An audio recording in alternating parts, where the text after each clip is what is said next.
Muy buenas tardes, estimados amigos, jóvenes, señoritas y público que nos ha seguido a lo largo de estos conversatorios sobre la indumentaria tradicional veracruzana, publicada en el libro Manos de Color y Sol.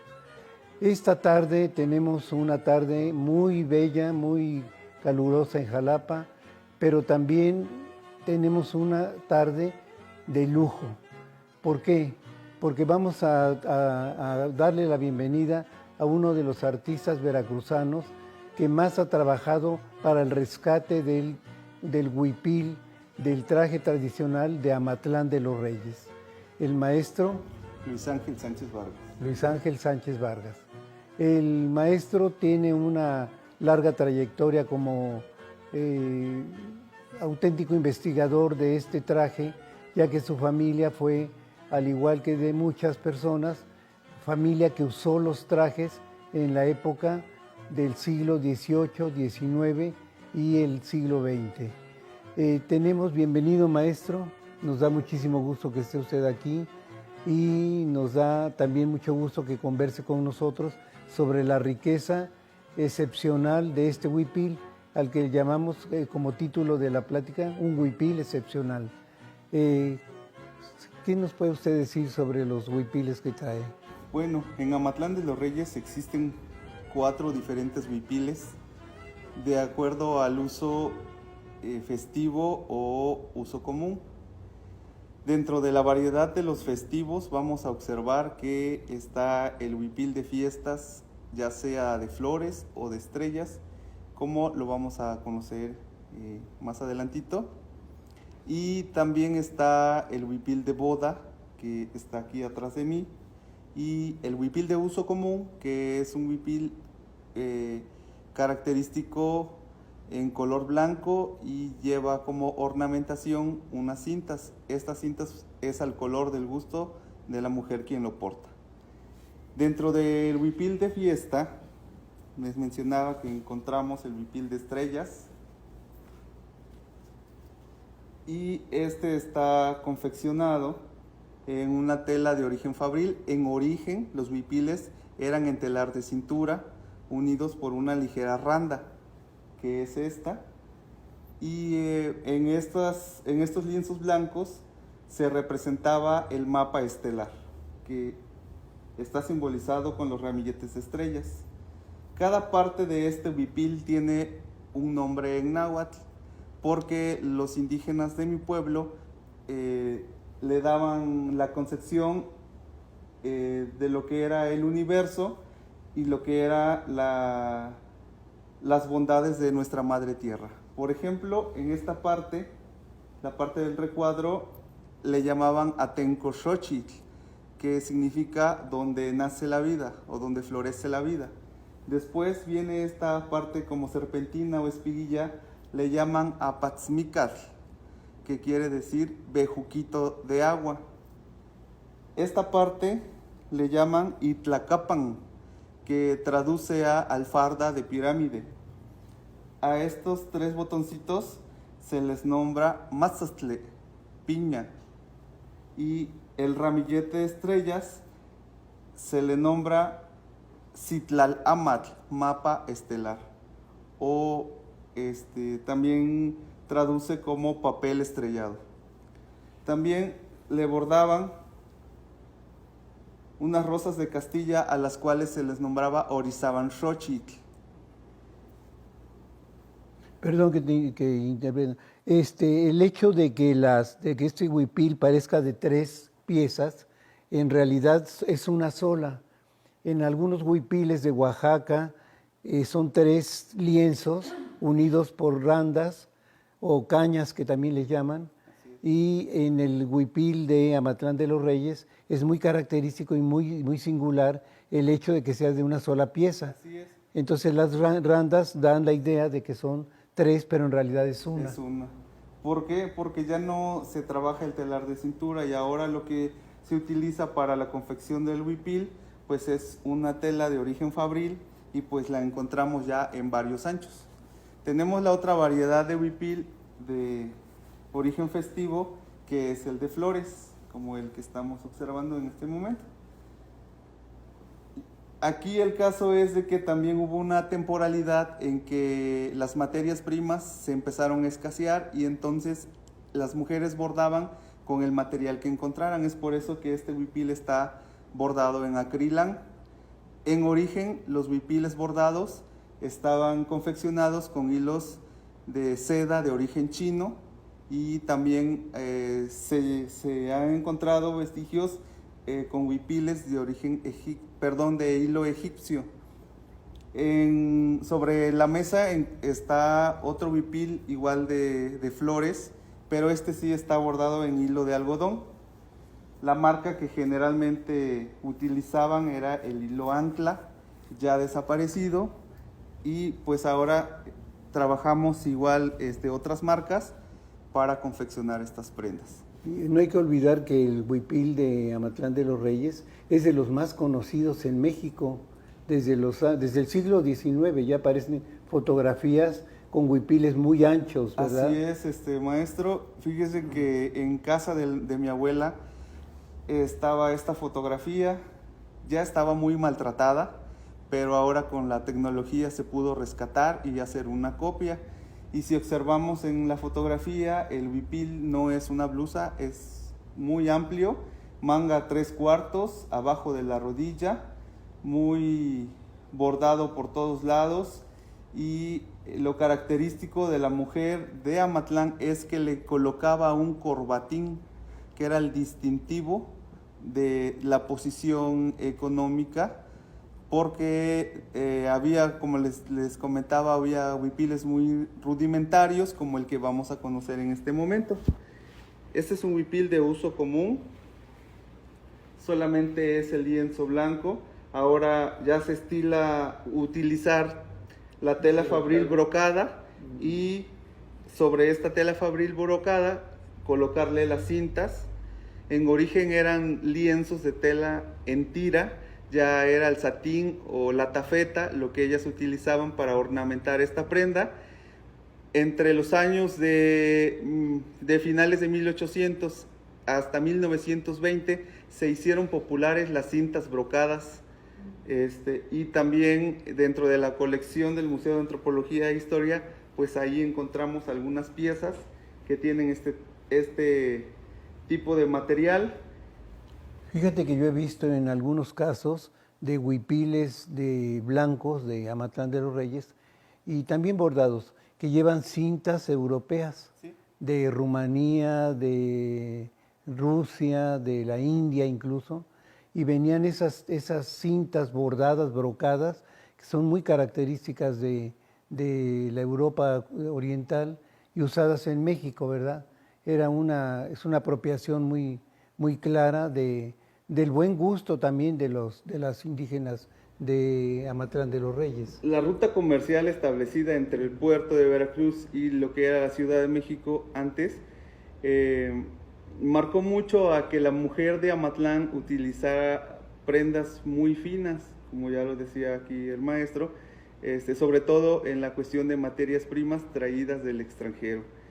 También se hicieron apropiaciones culturales, como el huipil que observamos aquí atrás, que es de origen chinanteco, y en mi pueblo lo utilizan o lo utilizaron para contraer matrimonio.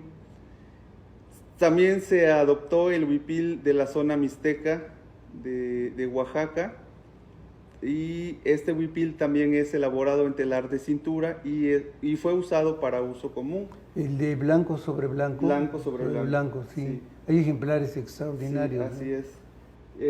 El huipil que se utilizó para contraer matrimonio es de Ojitlán y es estilo antiguo. Actualmente, si vamos a aquella población, vamos a encontrar diferentes variedades de este huipil hilado en telar de cintura, pero en mi pueblo generalmente siempre los usaron en color rojo.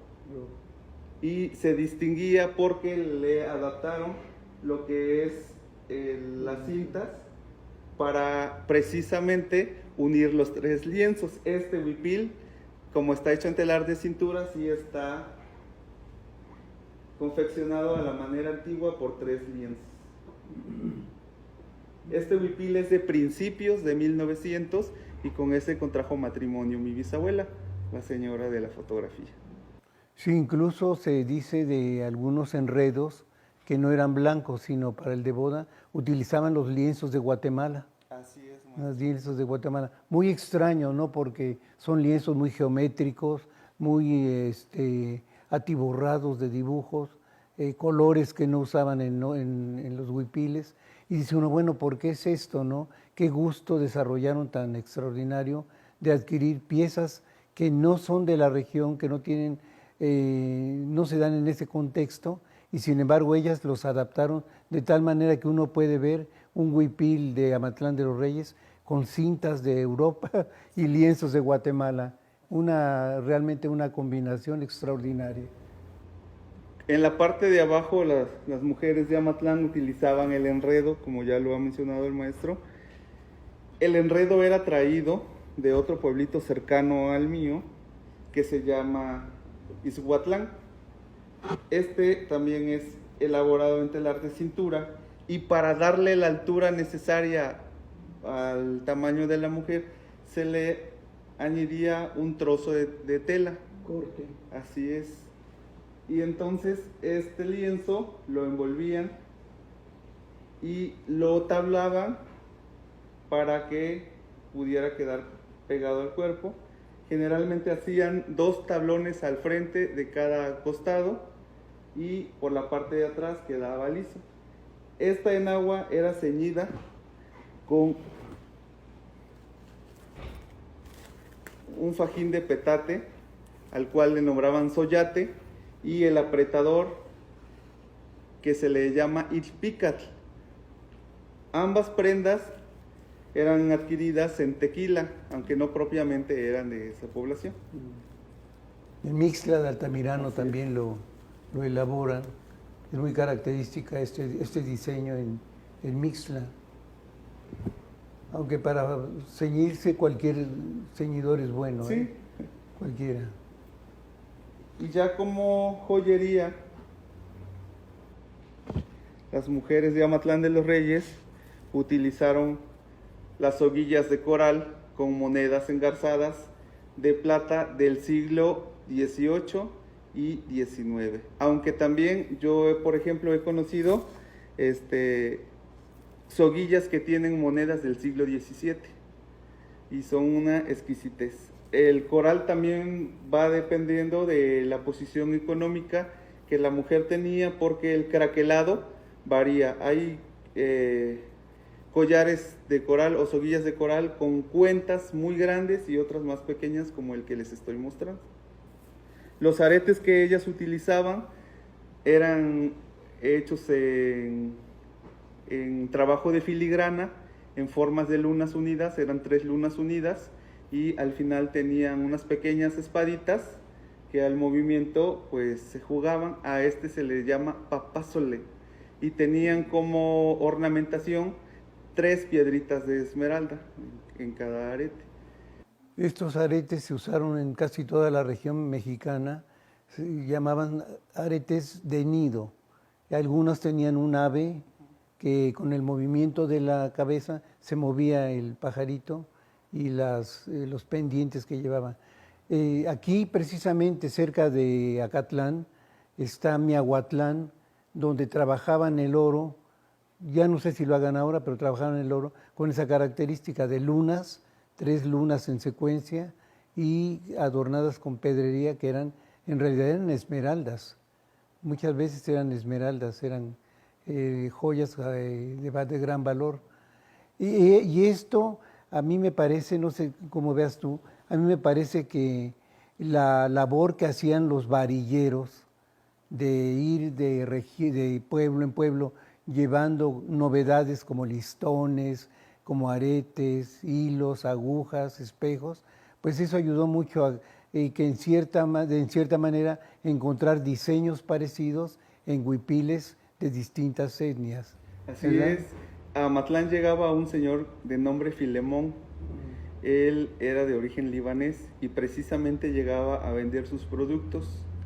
Me cuentan que llegaba con una manta doblada y ahí llevaba ya los cortes fabriles, los hilos mercerizados y todo lo necesario para el bordado.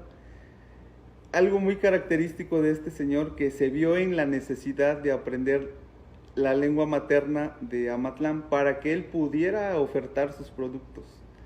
Y entonces pues las mujeres encantadas de ver al güero barbón, y que no era muy peculiar observar una persona de tez clara en la población, pues porque todos eran morenos y generalmente eran muy celosos, no permitían la entrada a personas extrañas a la población. Mas sin embargo el señor, al aprender el idioma, pues se ganó a la mayoría de pobladores. Ahora que dices de que no dejaban entrar al pueblo a cualquier persona, también existió la prohibición de no permitir a los hombres de campesinos a la ciudad si llevaban el traje característico de ellos. ¿Sabes de esa disposición que fue? De hecho, el traje antiguo del varón de Amatlán de los Reyes era una especie de short corto, y la camisa, que a nosotros le conocemos como cotón de Coyuchi, se extinguió a finales de 1800 por un decreto del expresidente Porfirio Díaz. Esto llevó a que esta indumentaria se transformara a lo que actualmente nosotros conocemos en la población, y lo que se observa en la fotografía, o como yo vengo aquí con mi camisa de pechera y el pantalón de manta. Prohibición que surge pues porque ya ellos ahora sí que se sentían ofendidos al observar a los indígenas pues vistiendo corto, sobre todo porque no usaban ropa interior. Entonces cuando ellos iban a las plazas a vender sus productos, pues se mal sentaban, y entonces pues era desagradable para ellos observar esas escenas. O hacían las necesidades en la calle. O hacían las necesidades. Yo recuerdo que la primera vez que fui a Zongolica me llegaba un olor muy peculiar de aguas negras, y preguntaba, ¿dónde es eso? ¿Por qué es abierto el drenaje o qué pasa? Y lo que sucede es que hacían sus necesidades donde fuera, sí, de tal manera que no tenían pues servicios de agua corriente, y por esa razón no los permiten. Pero había una razón política también, para no permitir la entrada de los hombres vestidos con sus trajes característicos, y era el de que la revolución ya estaba por venir, y después, cuando la revolución estuvo en juego, los hombres fueron convocados a servirla, y por ahí empezó todo este acto pues definitivamente de injusticia, ¿no?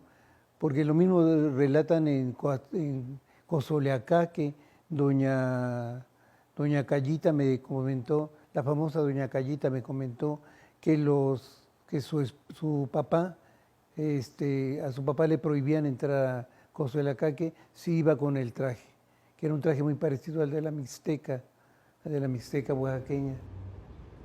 Otra característica del varón de Amatlán es que durante la revolución utilizaron el pantalón de purito o el calzón de purito.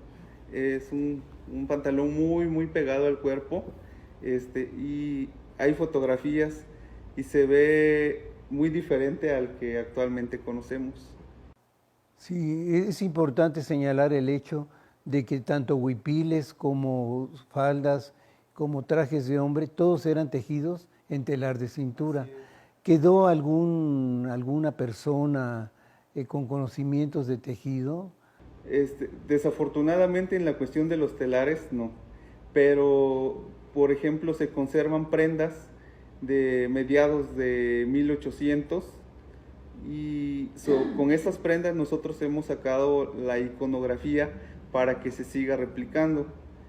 El huipil más antiguo que yo conozco, que aún se conserva en Amatlán, ya está muy desgastado, de hecho ya ni tiene colores, quedó el lienzo en blanco, se les ven por ahí unas pringuitas en color rojo, eso nos da pie a que, y la idea de que sí tenía colorido el huipil.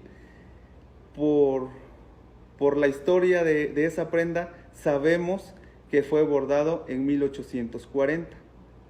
Hay otra prenda también antigua de 1870, esa está mejor conservada, tiene los colores muy firmes, pero me dice la persona que no lo ha lavado nunca.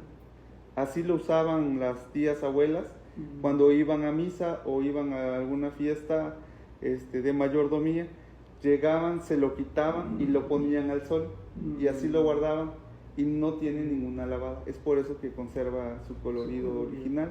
Fíjate que, bueno, tú conoces el huipil que yo tengo, que es una réplica de un huipil antiguo. Entonces yo lo tuve por un tiempo para que de ahí sacáramos unos dibujos y tenía unas pequeñas manchas que me preocupaban y le comenté a mi mamá que había que lavarlo, pero no se podía porque pues era casi una pieza sagrada, ¿no? Ese huipil. Entonces me fui a trabajar y cuando regresé el huipil ya estaba lavado, ya había sido lavado. Y puse en el grito en el cielo, hice aspavientos, etcétera. El caso es que me dijo mi mamá, mira, estos huipiles los hacen para usar, para caminar, para comer, no son para ponerlos en un museo. Entonces, eso me dio la pauta para clasificar qué cosas podemos utilizar para lavar y que se pueda usar y qué cosa es lo que podemos ya poner en un museo como pieza casi sagrada, ¿no? Actualmente se están haciendo talleres de bordado. Ajá. Y nos apoyamos en fotografías antiguas para replicar la iconografía. Sí. La iconografía también ha cambiado un poco. En origen, los ramilletes de estrellas eran muy floridos. En el Museo de Antropología e Historia está un huipil de finales del siglo XVIII, me parece, principios del siglo XIX, y este huipil tiene 59 estrellas en cada ramito. Sí, está muy cuajado de bordado.